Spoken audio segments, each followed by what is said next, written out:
What? Stream is live. Hello. Welcome to the Punk Rock Libertarians podcast, episode 557. I am Otto, and tonight I'm joined with there he is, the Min Fascist Caucus chairman. What's up, Alex? Good to see you guys. Just a little, yeah, just a minimum little amount. bit. Yeah, not a minarchist, but just a minimum amount of fascism.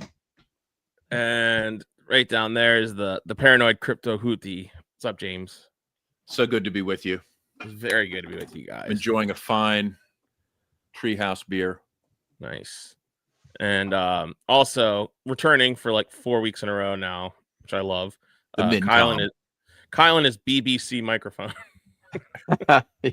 Yeah, my microphone is fat and black, so yeah, check this out. And apparently, yeah, look at that. Oh boy. And apparently Looks like a Alex, Jeff Bezos spaceship. It's so phallic. Alex keeps coming and going. I'm trying to post some docs in the chat here, but every time I right click, it boots me out. So I don't know what's up with that. I don't know. StreamYard's acting up. Yeah, technical difficulties. Wait, did StreamYard recently get bought by Larry Ellison or something? Who knows? It's been wonky. Like I don't know. Who knows? But Yeah. maybe it's because Jared's not here. Hopefully his Maybe. dog's all right. Wait, Yeah, what is it? Jared's not here tonight, everybody. I know. What's wrong with his dog? Just made. Like, Yes, Apparently swallowed something. I don't know. prayer Not for, many details. All right, we're already having technical difficulties, and we're not even 2 minutes in. That's yeah. what I mean. I don't know. This is the audience. Yeah. Do they this don't like that. podcast. Yeah. It's okay. You guys remember okay. when we used to meet in a basement live and in person? I know. Those were the Yeah. days. Dude, every night I had to drive around the Beltway, or every Sunday night drive around the Beltway to Matt's house. And, you go down in the basement. We had a big table set up, and we'd all sit right next to each other. Matt would usually be grinding weed or something and just Or sharpening a knife. blowing sharpening a clouds of smoke in my face. Yep. Eric. And then I'd be breaking a chair. Oh, what's up, Eric? Good evening, gentlemen. For liberty. Yes, indeed. For liberty. What does the audience have to say about that? Oh, okay. They like that. Otto with the sound effects here. I didn't know you knew how to do all this. So since Jared's not here, I was left to my own devices in the pre-show, and I was just like, "Ooh, there's sounds. I can play sounds." Can So we in come case, in the overflow room? Do you know how to do that one? Well, I can't do that. Oh, But okay. I mean, say like we wanted to talk about your BBC microphone again. All right. Hey, it's not the length, it's the girth. It's not the length, it's the girth, right? Yeah, I guess so. Or maybe this isn't working. Oh man. Oh no! What happened to my sound machine? What's going on here? I'm being sabotaged. Hey, there's Matt. Hey, Matt. Matt Bergman. Matt Bergman. Dude, send Matt the link so he can come on the show. Come on, Matt. There you go. We were just talking about the days in the basement, in Anarchy basement. Yeah. So anyway, it looked like Babs's place there with the clouds of smoke. What are you talking about? There's smoke blowing everywhere around him. Yup. It was good times. Good times. Oh boy. Is the government open now? Government is open. I think everyone and TSA has already announced they are getting everyone who showed up to work during the shutdown worked for free. They get a $10,000 bonus from our. Well, it's only fair. It's only fair. I mean, look, they missed work. Okay. Imagine like all the iPads they didn't get to steal, all the jewelry that went unpocketed. Like all how the are they supposed to cover their bills like when their main benefit gets shut off? Not to mention, I mean, did they get to grope anybody? I mean, no, he's saying they did. They worked through it. That's why they're getting a bonus. I didn't know it was TSA. I thought it was air traffic controller. Is it TSA? I did hear TSA was getting a bonus. So it's for working. Working without pay. Yeah, But weren't they also instructed to just make sure everything goes a little bit slower, just to make sure people like we're going to let you work, but make sure everybody knows they're a little extra inconvenienced. Who could tell the difference, honestly? Right. Well, it's Business the as difference usual. between, remember, it used to be like, well, you got to get to the airport an hour early, 2 hours for a domestic flight. Now they're like, well, you better get there 2 hours early, 4 hours for an international flight or whatever. Yeah. Yeah. Do you fly, James? As little as possible. I feel like it's always a stressful endeavor for libertarians, right? To go through TSA, you're like, oh God, here we go. I have to just get through this. Let's hope nothing goes wrong. Let's hope we don't get pulled aside. Let's hope that Let's hope I don't none of know. the weed is discovered, right? Like, I mean, even when I try to divest, I try not to bring any weed through the airport. For a real stoner, there's always a roach. There's always a little baggie. There's always it's always a like, risk.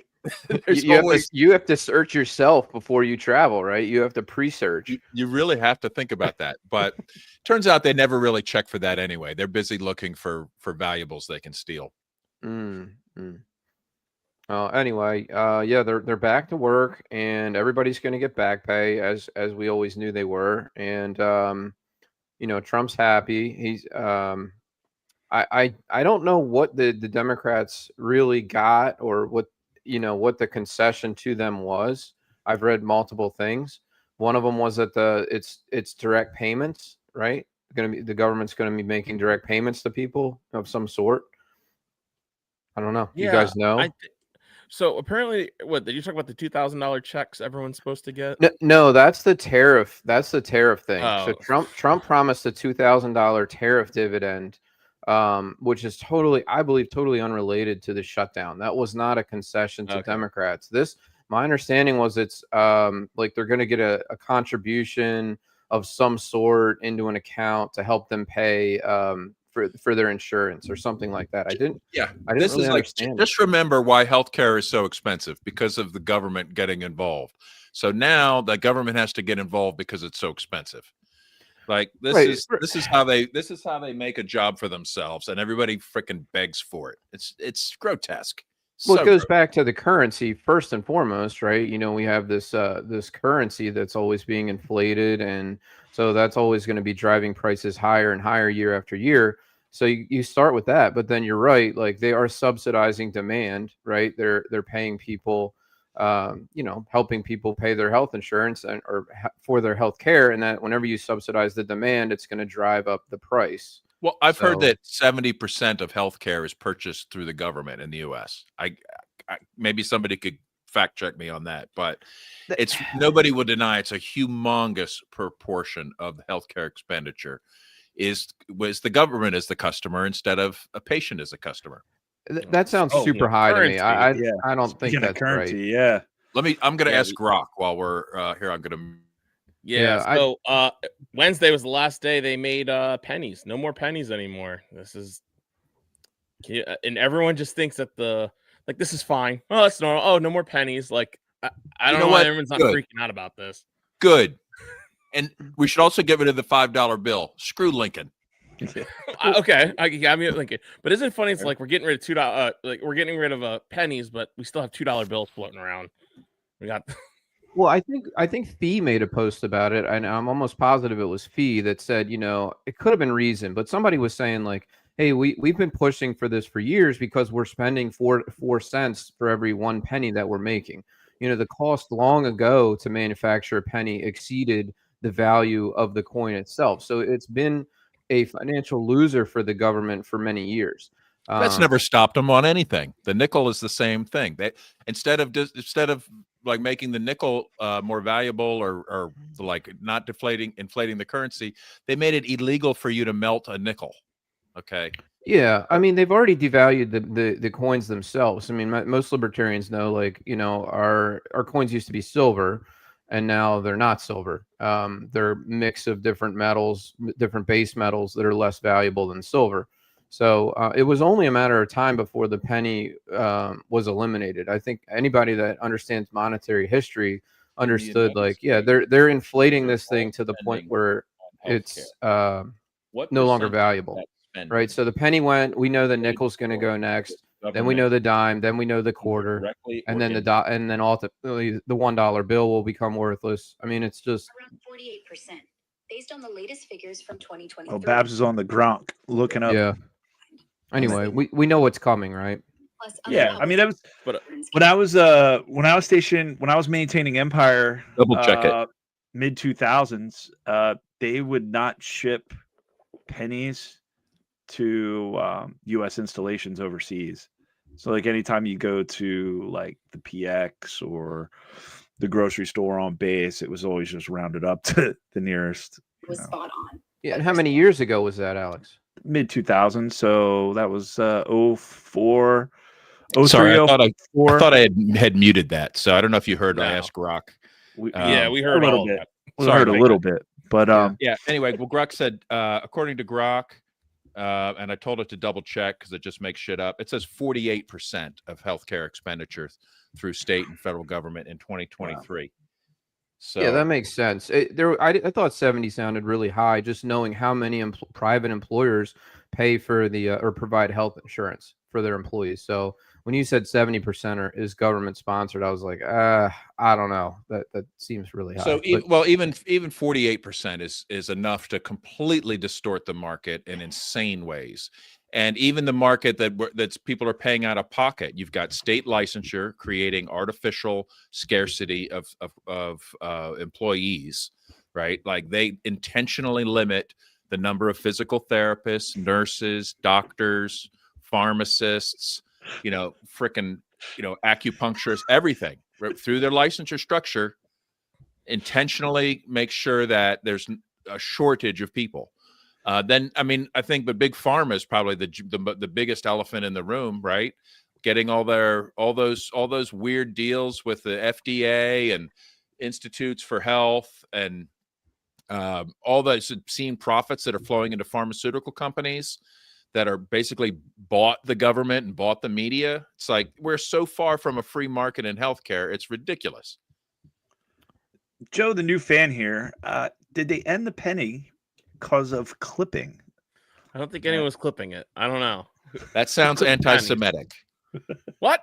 Who What? clips pennies? What are you talking about? Coin clipping? Were people coin clipping the pennies? That'd be pretty funny. Oh boy. But, No. Yeah, Who knew? healthcare, it is ridiculous. It is just the amount. And then when you listen to anything mainstream media, the amount of, and that's the thing, the very few times I'm watching anything mainstream media is on like watching football on Sundays, and the amount of pharmaceutical commercials is just, And they're all for the most disgusting conditions, like you don't even want to know exist. and you're just know like, what I mean? what the fuck? Like, what is this drug? Or like, what is this for? Or like, and then it's always like hinging upon something else. Like, do not take this drug if you're on this pharmaceutical. And Yeah. if you're on this pharmaceutical, take this drug. And this is due If your to, heart stops beating, tell your doctor immediately. yeah. Like You listen to the side effects. You're like, what?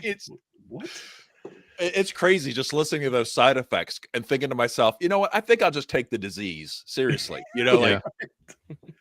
Exactly. well, And guys- it starts. Oh, go ahead, Otto. Oh no, I just wanted to give a quick update. Apparently, the new stimulus has dropped. I don't know if you guys saw this or not. We But got yeah, breaking so news. Being live. Libertarian has it. Yeah, there are 6 stimulus checks hidden in chocolate bars throughout the country. Donald Wonka says so. Sorry, that was stupid. Oh, Dude, shit. I'm stoked for. I mean, I'm not going to get the Trump bucks, obviously, but I'm hoping. You're for a not? Why repeat. not? None of us. Well, I would say Well, none of first of all, you probably. I mean, of course, I'm presumably a filer and all of that stuff. Presuming, but and you're in a certain bracket. he already said like you have to be basically poor to qualify. So Yeah, What's poor? I think Not- under 200,000. did he Under? did he specify the Yeah. limit? I just thought he said like Yeah. just not for you, not for any of my friends. Yeah, pretty much. I don't know.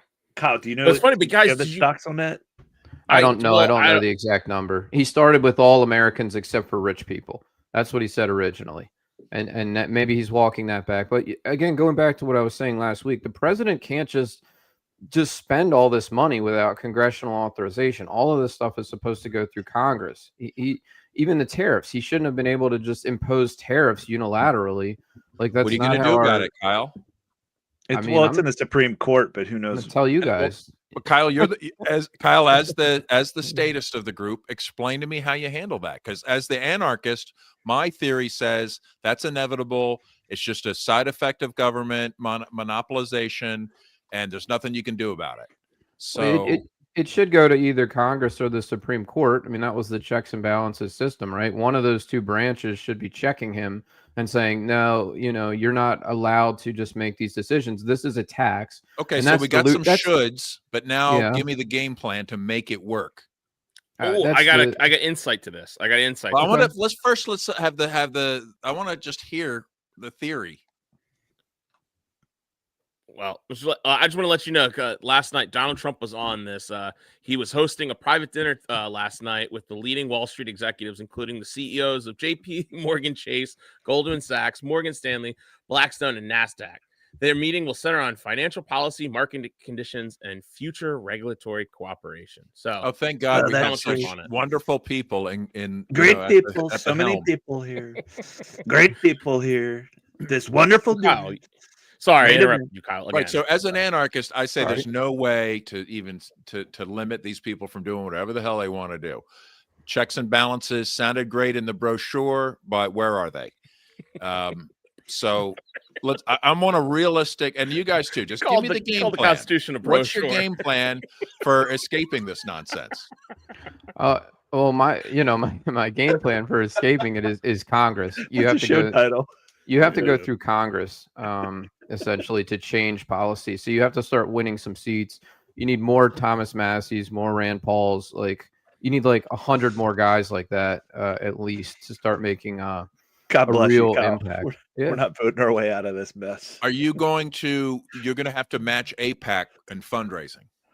I mean, it's not. It's politics. Actually, money's important, but it's actually not all about money. I mean, we've seen many candidates that have won with a way smaller war chest than someone else, because you can buy it sometimes, but it honestly is about opinion. And if the voters don't go for it, or if you can portray your opponent as bought and paid for by big pharma or by the military or the military industrial complex, you can actually get voters to turn against them and say, hey, this guy, yes, he has a lot of money, yes, he's running a lot of commercials, but he's a snake, he's a sellout, and I'm not going to vote for him. Do you have any So, examples? Like we talked about that last week. Bloomberg or whatever. Who was that won the Virgin Islands? That was the only thing he won. I don't know. In Maryland, our last Senate race, I believe it was it Angela also Brooks was going against a guy that had like 10 times as much money as she did. Yeah, he owns well, he was congressman, but yeah, he owns all the Total Wines, and he spent like a ton of money. Millions. It was insane, and he still fucking lost. Yeah. But I mean, I think it was. But what about the fact but- that like 95% of senators get reelected every time, incumbents? I mean, to say like, yeah, it can happen theoretically. What difference does it make when 99 or 95% are getting funded by big pharma, the military industrial complex, the Israel lobby, the unions, everybody needs a handout, okay? And they buy their votes through handouts. And what's a libertarian offer? I mean, our offer is generally to the people paying for those handouts to say, we can lower your taxes and we can get the government off your back. So, you have to appeal to the people that are being victimized by these policies. So that's one natural constituency that we have is people that are just frustrated by, seeing the size and scope of government and being sick of it. And they're like, I'm sick of paying for all this crap. How do you, I mean, it's a good message. I agree with you. That would be great to get that message across to people.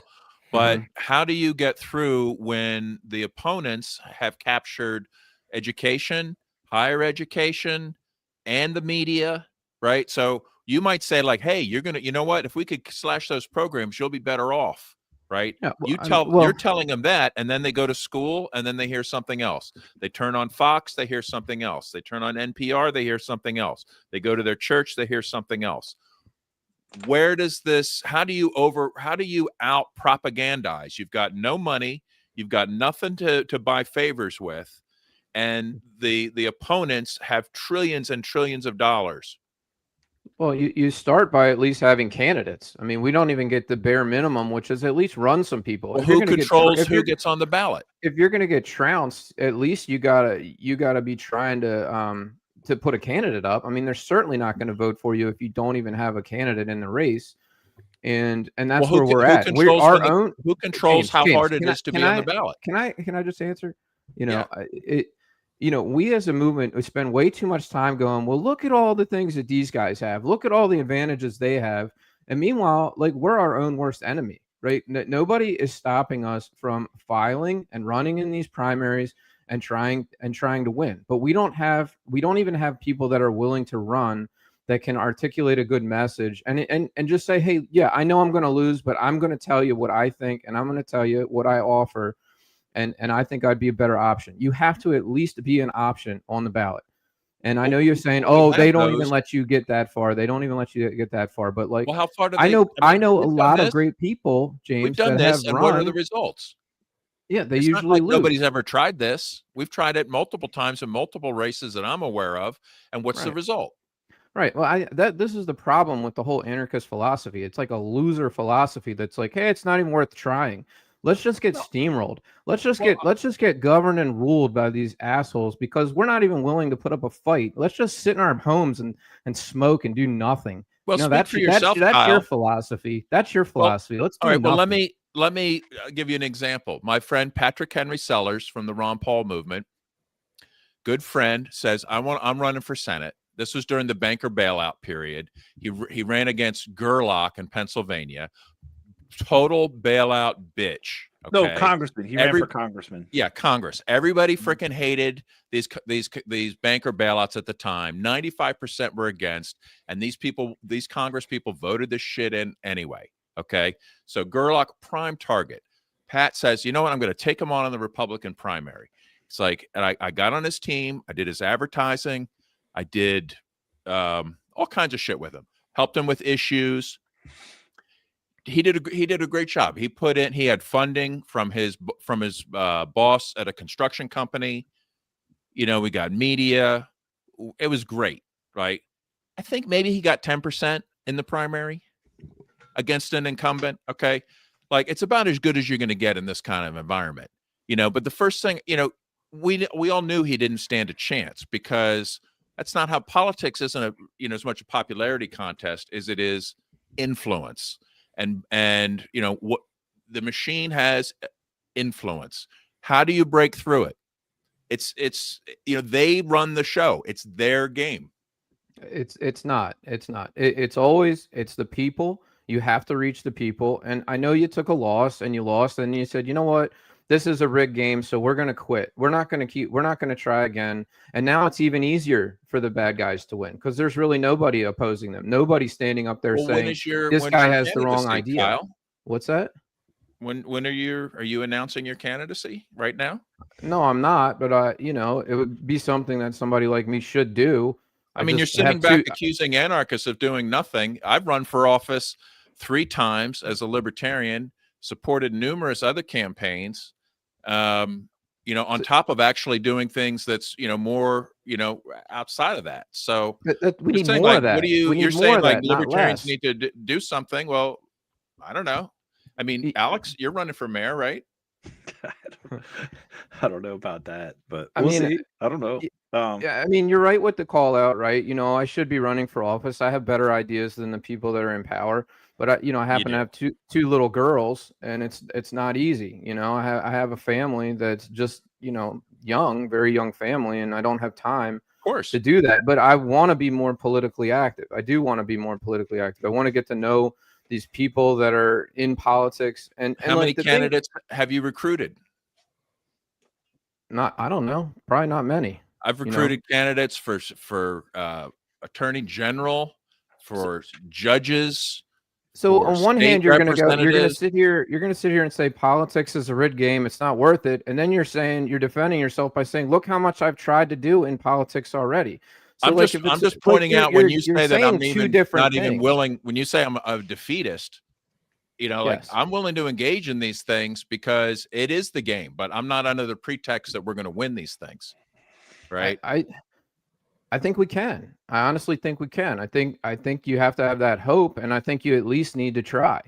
So I don't agree with this Well- this sit at home and complain and I not think it and not depends. be It It political. seems like you're the one I that's mean, sitting that's at the whole home complaining. theme of our depends. podcast. It depends. What's that? Like, Like that's what we're everybody listening to this doing, Kyle. podcast right now is sitting at home. I'm in my basement Basically. complaining. You're in your basement Right. complaining. But like, so I was thinking about like off seasons, right? You know, like the NFL, they have like the season, Right. the playoffs, and then there's a long off season, and then they start ramping back up again. You know, they get in the weight room, they start training, they start doing OTAs and all this stuff. And like politics is the same way. Like it feels like when there's an election, you're like, there's a deep sigh of relief, or everybody takes a breath and like, okay, this guy's in power now.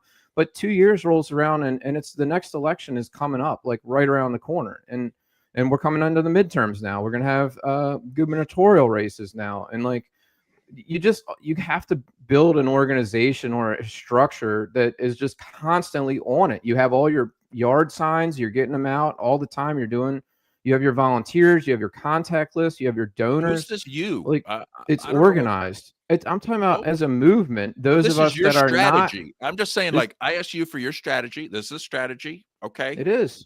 It's what All we right. should be doing then, as like, as What's a your strategy libertarian for getting movement. somebody to do your strategy because you don't want to do it?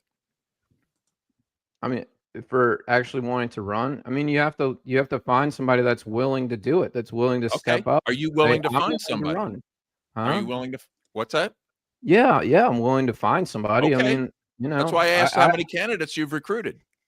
I think that's putting a little bit too much on me personally. Like, how am I supposed to recruit candidates? Like, I've been involved in politics a little bit, and I think we all should do more. But I don't know. You're I mean, encouraging everybody it's to your, do. It's your theory and strategy. I'm just trying to figure out how it happens. You're encouraging people to do less, like to sit home, to say these guys have all the money and all the power, and so we shouldn't even participate in politics. I think it's it's an kind honest of diagnosis. Yeah, I think it really is an honest diagnosis. I think to be realistic, and I'm kind of between both Babs and Kyle's mindset, I think we need to be realistic and looking at like, yeah, don't run for U.S. Senate, don't run for U.S. Congress. I mean, even statewide races, it might not be worth the time, money, effort to put into it. But what you could do is put in what little bit of money, a little bit of time you have, and do what you're saying, Kyle, but more at the local, at the very local level, because I think that's where we can have the influence. And then the other aspect is you're talking with your neighbors, like if you're in a community, but I mean, if you're running for like U.S. Congress, it's like, forget it. Like, we already know who won. We already know who's going to win. It's going to be the AIPAC candidate. Israel's going to win no matter what. It's going to be the military industrial complex, it's not worth it. It's not worth that. And that's what pissed me. Like, libertarians are like, oh, like these fucking goofballs that don't do shit, never collected signatures, never go show up to meetings, never do anything outside the system, can't influence anybody, can't talk to people, like total autist. And then they just like show up like, I'm going to run for Congress. And it's like, who the fuck are you? Like, good luck. Like, Well, you're retarded. let me just Like, remind you can barely even like sell the 25 to 50 people on the Maryland Central Committee here on why you should run for office. What the fuck are you going to do out there running against the Nothing mechanism? But remember, we're talking about what can we do to rein in the president spending money on anything he wants. This was the problem, right? The problem is the president is doing whatever the hell he wants, and checks and balances are out the window. And for someone that believes in government, I'm just curious how it gets back on track. And so it's like, so we're going to elect Congress people, right? But okay, but we don't have a way to elect Congress people. We'd like to elect Congress people. We'd like someone else to organize a campaign to recruit candidates to elect it's like, wow, like this is pretty complex. Or the fact, or the fact that so like, I mean, look at Maryland. I mean, we have a governor out of the Democrat machine here that's dominated this state for decades, and he's calling on a redistricting bipartisan commission that he is forming, and it's going to be bipartisan. And they're going, and even though there's only one Republican congressman in the state of Maryland, they still don't think the maps are fair. Like, it's literally 7 Democrats to 1 Republican, and they still don't think, like, the Democrats think, like, these maps, you know what? The congressional districts? Yeah, we need to gerrymander these even more. And it's like, what? How do you, like? That's the thing, Kyle. How do you? That's a key line. That's a key. Gerrymandering is a key defense for the establishment. How do you break that line? Personally, it's like, why are we even dealing with this? And I think the ultimate, I hope it pushes more towards secession. I hope it does, because these areas, these pockets of Maryland that are not represented, the Western, I mean, we're not represented to begin with in Congress, period. But these areas that have completely divergent views, completely different culture, completely Western Maryland, Eastern Shore. Don't they all come together to support Israel when the time comes? Well, right, but it's like the central part of Maryland just dominates the politics, and they want to gerrymander it even more to like have these tentacles get into the areas. 2 Republican representatives in Maryland, and they want to district out one of them. One. It used to be 2, but then they gerrymandered Western Maryland, because the problem is, because the District of Criminals keeps expanding, it's expanding more and more and more up into Western Maryland. And it's like, it's basically just a numbers game. So like, if you're, out in the panhandle of Maryland, it's like, you're fucked. Like it's like, they're not representing your values. They're not representing what you stand for. So it's like, so if you're going to get a congressional seat there, represents me. You just have to run in whatever party has been given the majority, right? Like, because they've kind of, a lot of places they've just divvied them up, right? Republicans say, okay, we'll take this section because they're Republican, and you take that section and they're Democrat, and that they'll always win over there, and we'll always win over here, and none of us has to campaign or really fight each other, and we'll just chill and ride out another another session. I mean, it is a race to dominate. Like, that's what it is, especially with like the left part of this country. It's just a race to dominate. Like, they don't want to just live their own life. No, they need to force it upon you. Yeah. Get off on the fact that you don't like them and you don't want to live like how they want. But so you pick the dominant party in the congressional district, right? And you run against the incumbent. Is that the strategy? I mean, that's not my strategy. That wouldn't be my strategy. I don't. The thing with Maryland is we're so close to DC, and it's such a center of gravity, and we have our population centers are all surrounding DC. So most of these Democrats in our high population counties actually work for the federal government. So they have a financial interest in seeing high spending continue. So in Maryland, we're kind of attached to that just by proximity.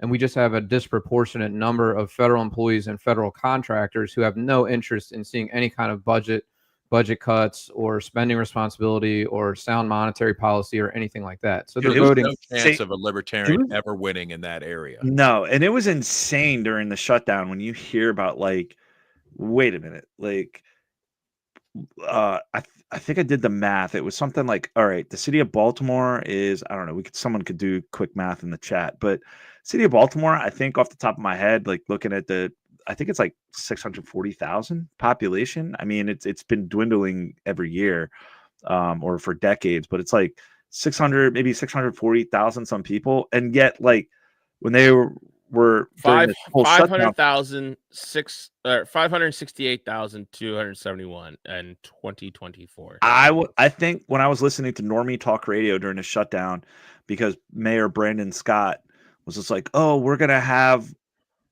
relief funds, and we're going to invest, we're going to invest in these federal workers, 50 some thousand just in the city of Baltimore. So I don't know. Shit. What'd you say? Otto? What was that number? 568,000. All right. Well, and you think about it, like Would you say Maryland. that's also an area that a libertarian has no chance of winning significant office just due to the demographics? Well, I mean, Yeah, Maryland is Dependent on the system.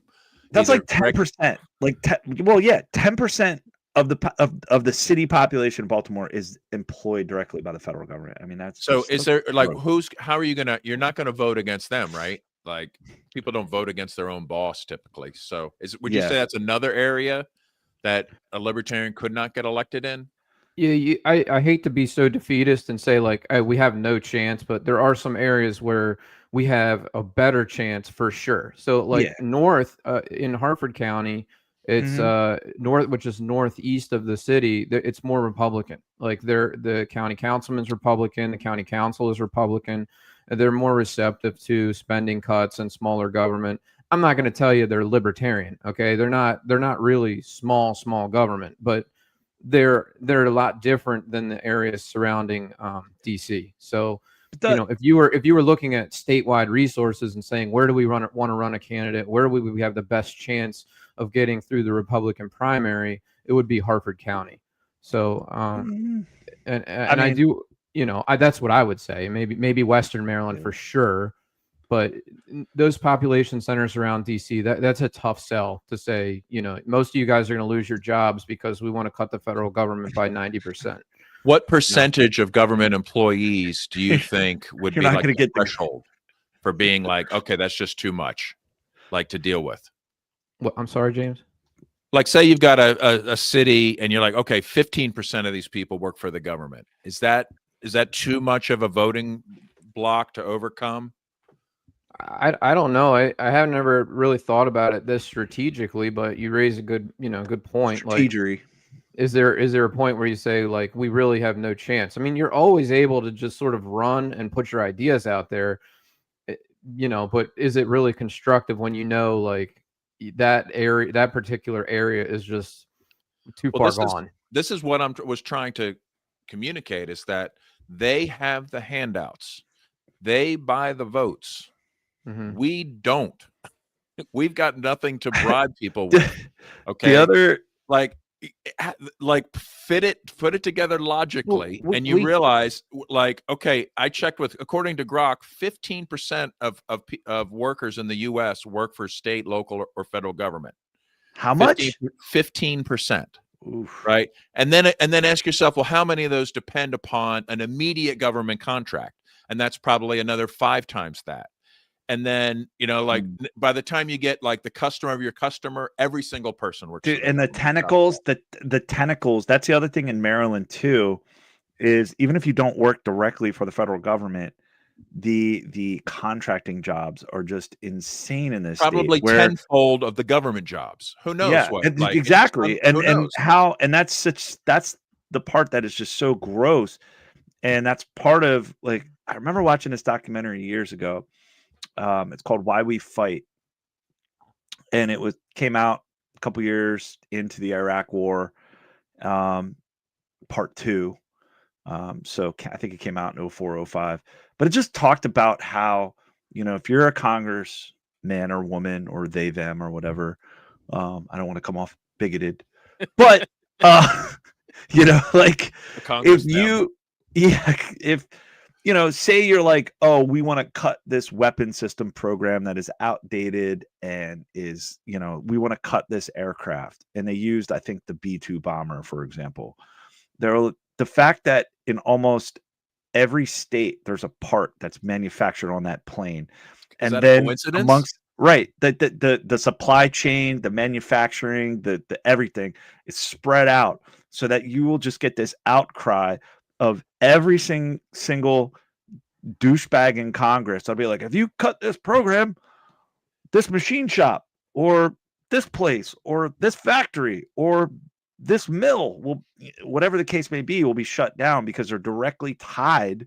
And that's how it's done by design to where you would be voting against your own interests. It's like, oh, hey, you know what? This plane needs to go. We're not in the Cold War anymore. We don't need it. It's not. the even military if you're doesn't even thinking want logically. it. The military Right. doesn't even want it, and they're like, That's "The hell the other you thing don't." too. Yes, you do Right, want it. right. Like, oh, I Yeah. guess we do. So Right, it's but like not that's the everyone's other. happy, right? Not everyone's happy, right? So Yeah, we're you're not not- happy. you're not And gonna- if Yeah. you have to be able to make a case for why liberty from government, and I would say small government, James would say no government, but low taxes and small government is favorable to some people. You have to appeal to those people. Like, you can make a case for liberty. And in fact, I thought one thing that would happen eventually was that this thing would collapse under its own weight. I mean, 10 years ago, I was buying canned food and bottled water because I thought the dollar was going to collapse any day. Now, that hasn't happened, but we are struggling. I mean, people are struggling. So you can explain to them that it's like, we're struggling because our government is too much of a burden. Taxes are too high and inflation is too high. And they are responsible for both of those things. And our economy cannot support the burden of this government. And so you tell that to people, and yes, it's not going to work if the people work for the government or they're direct contractors, but you can make that appeal to people that are just like, you know what, I'm barely getting by and I don't know why, and I'm frustrated. So I think we have a powerful position because I think ultimately that we're right. So But what are you going to tell that person that's frustrated? Look at look at what the government has done to make your Yeah, but life more socialists- expensive. Okay, socialists all right. So have you've positioned been- you've- themselves to already fight all of this. I mean, they've already put themselves as, we're the answer, we're the solution, we're just here. And like, there is an Yeah. amount of like the socialists, the Fabian socialists, all of them have positioned themselves in academia and media and all through every single institution in this country for the past 150 years, that they slowly change, slowly put the increments in. So when that crash happens, they're the ones who are gonna be like, see, now it's our turn to run. This is what we were telling you. When, I mean, quite literally, everything the Austrian economists have ever said is just so accurate, and it's all out there. Just like Ron Paul is right for a reason. Yeah. Like, So this is well, and here we got Derek, speaking of to that. Otto's point. I mean, this is the newly elected mayor of Seattle. And just listen to this. So it's, how do you run against this with Austrian Misesian free market principles? I mean, listen to this. Mayor. Access to affordable, healthy food is a basic right. We cannot allow giant grocery chains to stomp all over our communities, close stores at will, and leave behind food deserts. Together, we can build a Seattle where fresh food is for everyone, not just for those who can afford it. Food deserts are not natural. Corporations create Food them desert. when they abandon our communities. As mayor, I'm Because your communities excited are to step stealing up everything. and with UFCW, explore public option grocery stores to fill those gaps. Wow. Access. Yeah. We're going to create. This is Yeah. like this is how Thank bread you. lines start. You know what Yeah. I mean? Like this is the path to communism.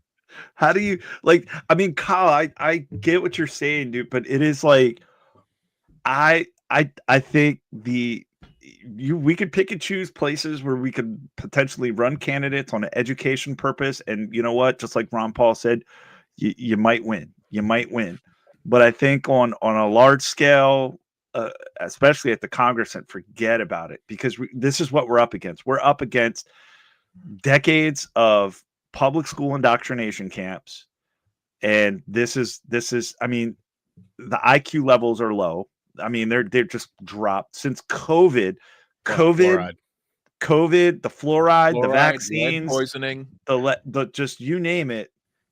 That's what we're up against. And I mean, when you have Baja Blast pies.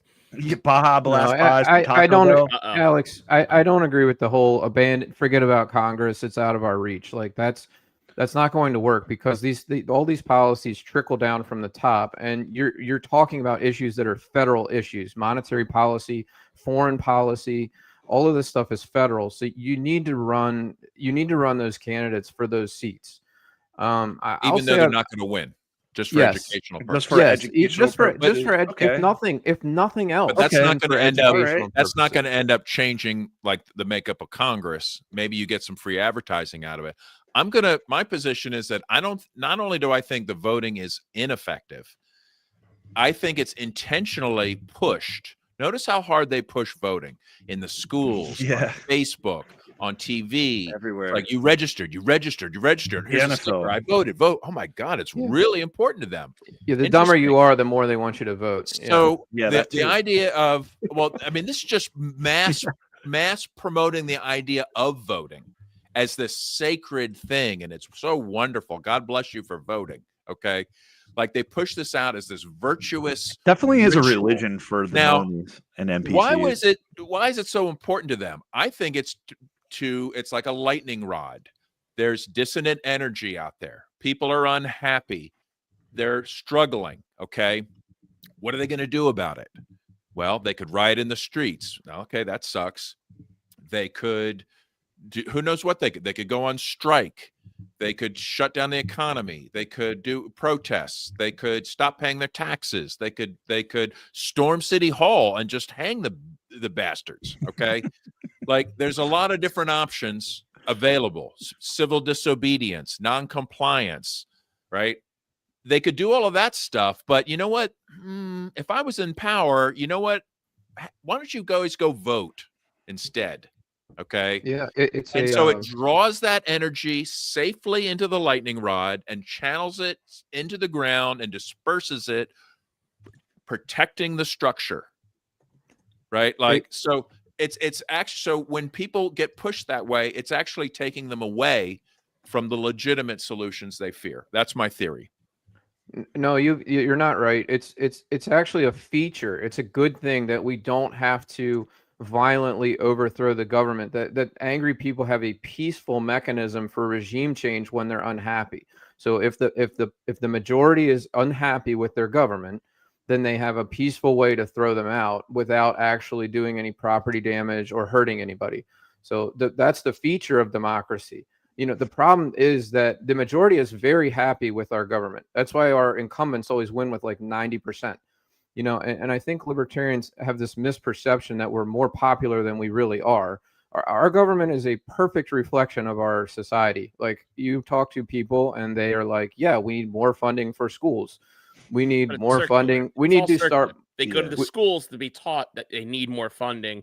Kyle, it sounds like you're making my argument now. It's because we're a democratic society. Our government is a reflection of popular opinion. So, I mean, that's the problem, is popular opinion likes what we got. And, you know, maybe if they get mad, they switch from Republican to Democrat, but they're both essentially progressive minded people they both believe in big government. They Republicans both believe in are just progressives driving the speed limit.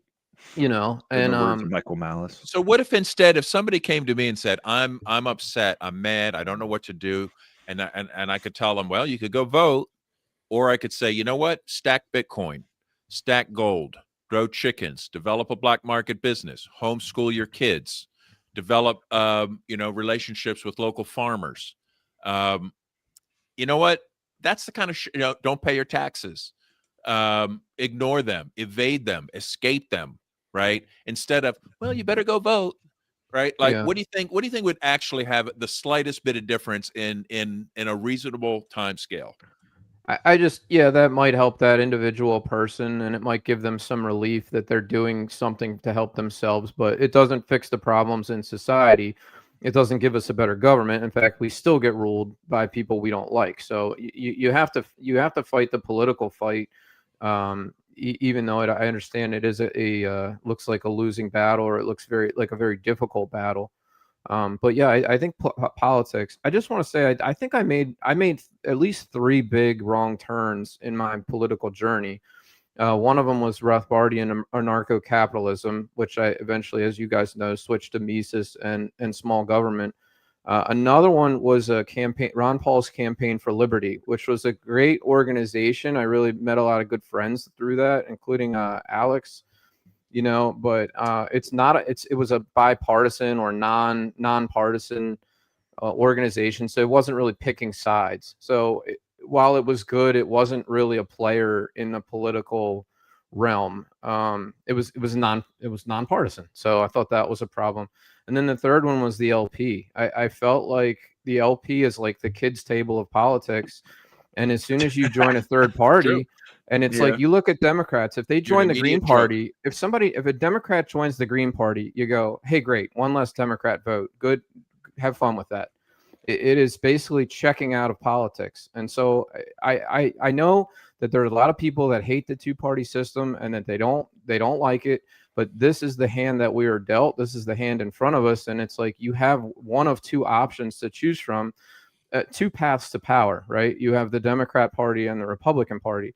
The only little tiny bit of success we've ever had in politics has been through the Republican Party, and that's through Ron Paul and I will say Rand. I know that's very controversial, and Thomas Massey and guys like that. And at the smaller level, a few pretty good Republicans have gotten elected. And so that's why I lean toward the GOP strategy of just trying to get somebody through those primaries. And then you can do the same thing that the neocons always do to us, which is like, well, it's you're going to go Democrat. You're going to vote for the Democrat. Like, I'm the best you got. So you can do the same thing to Republicans who don't fully like liberty. You say, well, you're going to support They Democrat? go to Israel and get $20 million thrown in your campaign because Marianne Edelson, said so. Like, how that's what bad they're would doing things to have to Massey. get before you would like, you know what? Fuck that. That's not going to work. Yeah, I'm Like, noticing too much. How long can you just Damn it, Alex. get nobody's voting their way out of this. Like, what's our time frame here?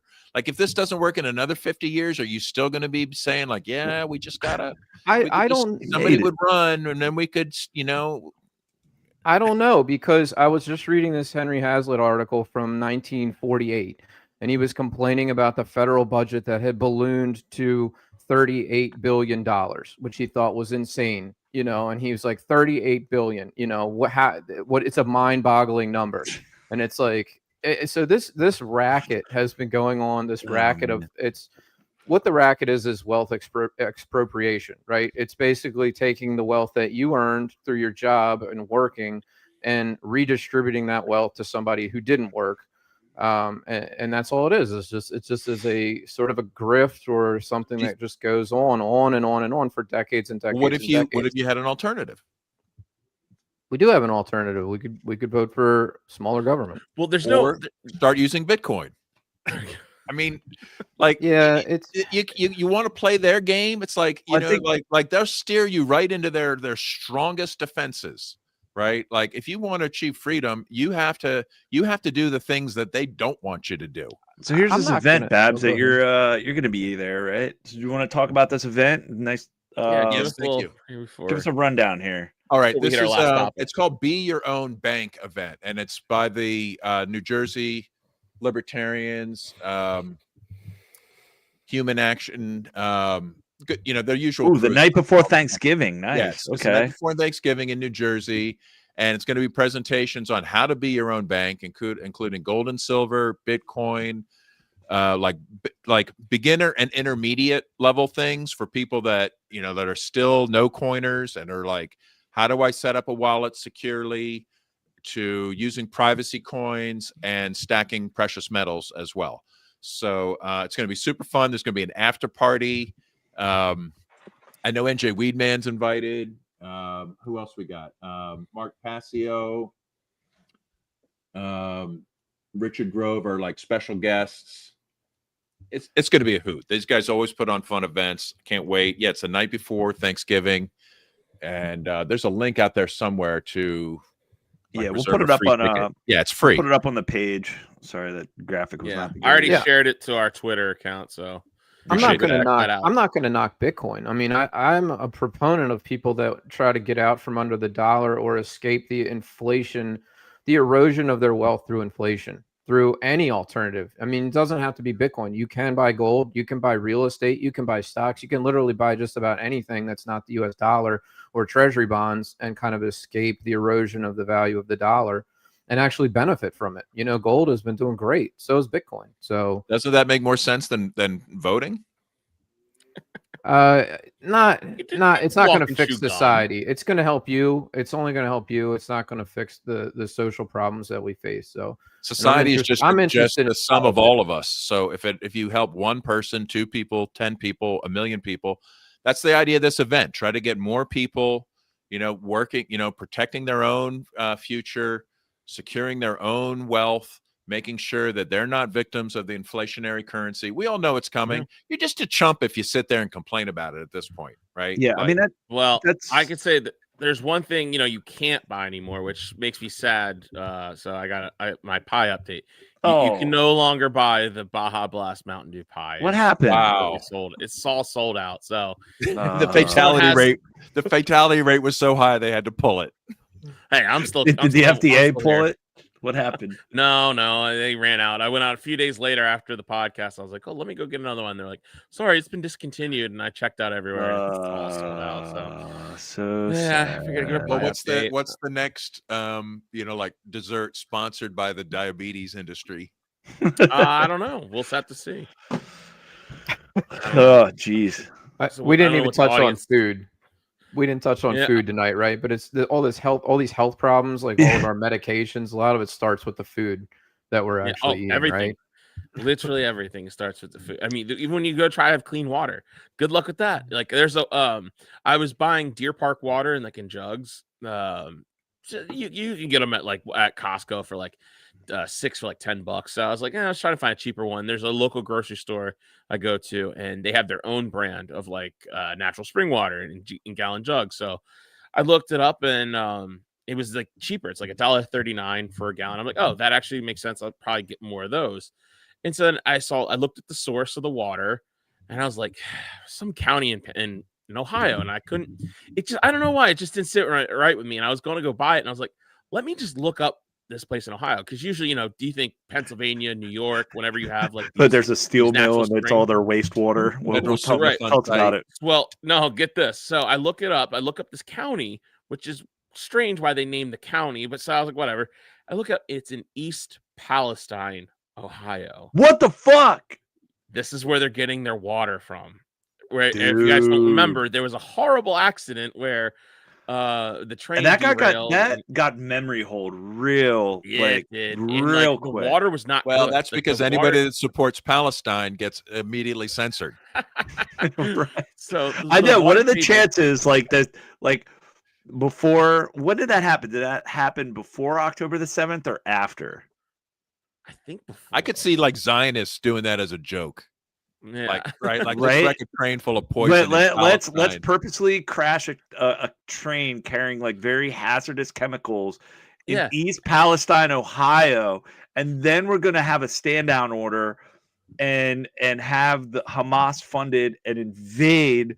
So while everybody's outraged about Palestine in Israel, it'll throw off the Google searches. Do it. Yeah, it's well, what's going on in Palestine, Ohio? It's we don't know. Yeah. That's another thing. I'm noticing. If there's successful politics, how do you counter the Epstein Island factor of the sexual blackmail and and all of that stuff? Should we get into that in the after hours? Unfortunately, yeah, we're gonna have to hit that in the after hours because that and the 50-year mortgages. Because there's a lot of news. There's a lot of news on that blackmail and I think Kyle might be onto something. I honestly, and we'll talk about it in the after hours, but MAGA is donezo. And I think the next generation, and I think maybe to Kyle's point, maybe running in the GOP without the Israel influence, because I think, people are noticing, and I think they're sick and tired of it. And I think MAGA is officially done for. So who knows? Kyle might be onto something there. Do you think, let's talk about it in the after hours, but let's just say you were super effective at that. And I agree. It's a powerful message that resonates. I think that's how the guy in Mondani got in New York, because he stood up against the Zionists. People are sick of that shit. They're totally sick of it. The question but also is, just being legit. How successful will you get before they Charlie Kirk your ass? Well, that's why you'll have to surround yourself with fellow noticers that are fully armed. So it's trained. more than it's going to be more than just electoral success. It's going to be troops. Right. Well, you're gonna. I mean, you're gonna need numbers to. It takes courage. It takes courage, right? It takes courage. But I mean, that's the thing, and I think I mean, Kyle can speak for. I know a lot of people that served in the military that are noticing, and they're sick and tired of this shit. And I would trust my life with a lot of them. You know what I mean? Like I know Yeah, a but weren't lot they of trained people by the federal government and like given a lot of experimental drugs and vaccines and shit. Well, that's why I trust them.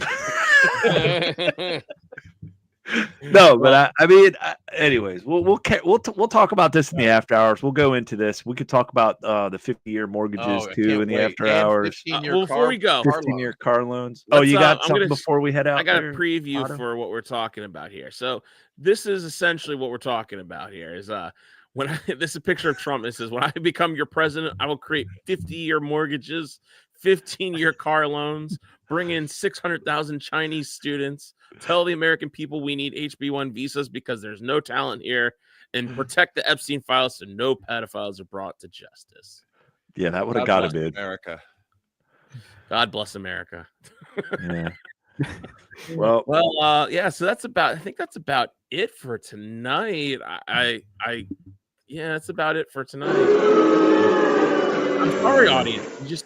I'm sorry, guys. You have to, if you want more of us, you're gonna need to sign up for our Patreon. It's You still can like do that. $3, and we accept EBT now. Okay, so Yeah. Thank you. Thanks for the reminder. So go over to patreon.com/punkrocklibertarians, and for there's also other ways to donate to the show over at prlfans.com. Also, if you guys if you want to buy some of our t-shirts over at libertariancountry.com, use the code PRL or PRL Podcast and get a 10% discount, or spend $50 or more and get a 20% discount when you use the code PRL2 over there. So yes, there's our PRL fans website. It's beautiful. We take Bitcoin too. T-shirts at Libertarian Country. Save 10%. Send us some Bitcoin and then go out and get more. Like spend and replace. Like Yes. hang on to your Bitcoin. Buy gold too. We'd like some too. I'm sure we could accept gold. Can we accept gold? Yes, I'll put an address up there and we can just send it to. We'll do that too. But so thank you all for joining us, and until next time, live free or die.